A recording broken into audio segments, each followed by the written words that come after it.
Welcome to Foxtecc. Today I'll walk you through the steps to go live on TikTok using your iPhone.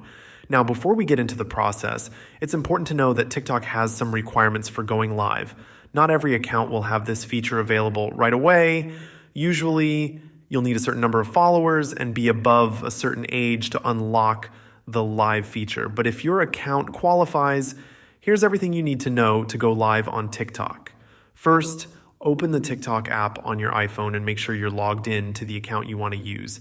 Next, tap the plus icon at the bottom center of the screen. This is usually where you go to create content like recording a video or uploading clips. Once you're on the screen, swipe over to the live option at the bottom. Now it's time to set up your live stream. Start by entering a title. Keep it short and engaging to draw in viewers who might be browsing through live streams.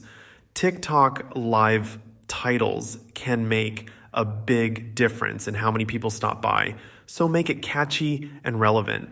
If you want, you can choose additional settings like adding filters or effects to enhance the look of your live stream. TikTok offers a few creative options here, so you can experiment with them to see what works best for your style. Once everything looks good, tap Go Live, and your live stream will start immediately. While you're live, take the opportunity to interact with your viewers. Respond to comments and questions to keep the stream engaging and connect with your audience.